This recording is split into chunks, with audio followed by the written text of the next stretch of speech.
Are you ready for your second bedtime story? I'm all ready for bed. I've got my blanket, I've got my book, I've borrowed a bunny, and I've got my onesie on, so I'm lovely and comfortable. It's a bit warm though. And we're going to read a story from my Storyteller Bible, which is one of my favourite ones to use in the schools. And it is called The Boys Who Like to Say No. I don't know if you ever say no to Mum and Dad. God was very sad. Most of his people had stopped listening to him and talking to him and following the rules. Change your ways, God warned them, or you'll have to leave the special land I gave you long ago. But the people wouldn't listen. So God let their enemies defeat them, destroy their cities, and carried them hundreds of miles away. They were slaves in the land of Babylon. There were, however, a few good people left, a few of God's people who didn't forget him. And among them were 4 friends, Daniel, Shadrach, Meshach, and Abednego. These boys were clever and strong, so Nebuchadnezzar, the king of Babylon, decided to treat them well. He gave them soft beds, rich food, and an education in his best school, all in the hope that they would forget about the land they'd left behind. But Nebuchadnezzar hadn't reckoned on them being boys who said no. King Nebuchadnezzar's chief servant was put in charge of turning these boys into good Babylonian men. For dinner tonight, he announced, you will have the following choices from the king's menu: pink pork sausages, plump pork chops, and perfect pork pies.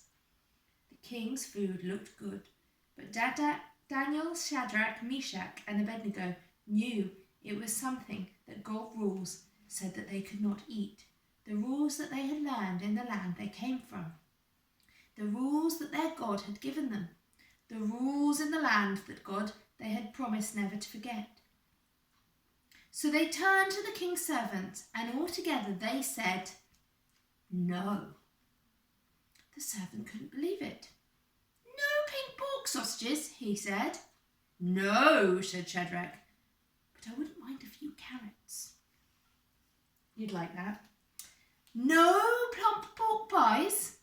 No, said Meshach. I'll just have a green salad. Not even one perfect pork pie? No, said Abednego, but some beans would be lovely. The king will be very angry, the servant explained, if you do not eat his food. Then you will grow tired and ill, and the king will punish me. Won't you change your mind, please? No, said Daniel, but you will not get into trouble, for we will not grow tired or ill. Tell the king that we wish to have a contest. For 10 days, the 4 of us will eat nothing but vegetables and water. The other boys in the palace can eat your food, and then we shall see who is well and who is not. And the servant agreed, and so did the king. And for 10 days, the boys who liked to say no said no to everything but vegetables and water, while the other boys ate their full of all the king's lovely food. What happened?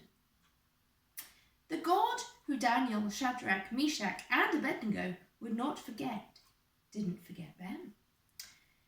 At the end of the contest, the boys who liked to say no looked healthy and strong, much healthier and stronger, in fact, than the other boys. And so from then on, Shadrach, Meshach, Abednego, and Daniel were allowed to eat whatever they liked, all because they were loyal to their God and because they were the boys who liked to say no.